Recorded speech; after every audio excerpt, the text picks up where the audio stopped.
మా తనికెళ్ళ భరణి గారిని మాట్లాడవలసిందిగా రిక్వెస్ట్ చేస్తున్నాము. వారి క్యారెక్టర్ గురించి ఏమైనా కొంచెం లీకులు చేయడానికి లేదు అంటే చాలా బలమైనటువంటి ఒక పాత్రని దాచిపెట్టారని అర్థమవుతోంది. సినిమా చూసే వరకు ఏది రిలీజ్ చేయడానికి లేదమ్మా, రివీల్ చేయడానికి లేదు. అందరికీ నమస్కారం. కమల్ హాసన్ గారి సినిమా మరో చరిత్ర దీపక్ మహల్లో చూశాను. ఇక్కడ ఆ చూడడమే ఒక అదృష్టం.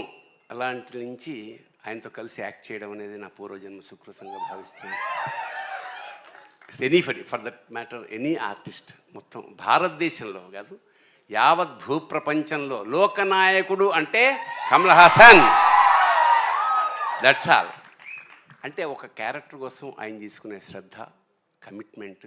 So he transforms into a character. That is the greatness of Kamal Haasan. చరిత్ర మనకి బంగారు పుటలు చరిత్ర రాయాల్సి వస్తే కమల్ హాసన్ కోసం ఒక పేజీ కాదు, ఒక పేరా కాదు, ఒక బుక్ రాయాల్సి వస్తుంది. అలాగే మణిరత్నం సార్, ఆయన సినిమాలు చూసి పెరిగాం మేము. ఆ క్రమంలో నాకు అద్భుతమైన అవకాశం మిస్ అయింది ఒకప్పుడు. రజనీకాంత్ గారి సినిమా ఒకటి. తర్వాత అంటే ఆ వేషానికి నువ్వు అంతా చెక్ చేసిన తర్వాత నువ్వు సూట్ కావు, ఈ క్యారెక్టర్ ఏజ్ సరిపోలేదన్నారు. తర్వాత after a very long 30 years నాకు పొన్నియిన్ సెల్వన్లో స్క్రిప్ట్ రాసే అవకాశం వచ్చింది తెలుగుకి.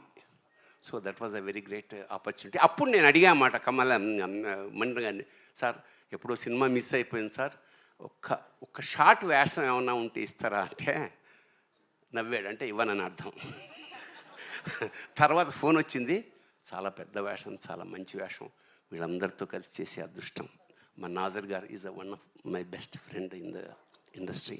అలాగే త్రిష గారు ఫస్ట్ సినిమాలో నేను ఫాదర్ వేషం వేశాను త్రిష గారికి. సో థగ్ లైఫ్ అనేది ఒక యావత్ భారతదేశంలోనే ఒక సెన్సేషన్ క్రియేట్ చేస్తుంది మనస్ఫూర్తిగా నమ్ముకుంటూ. Thank you so much. Thank you so much Bharani garu, thank you. And అలాగే మా నాజర్ గారికి మైక్ని అందించవలసిందిగా రిక్వెస్ట్ చేస్తున్నాము. నాజర్ గారు.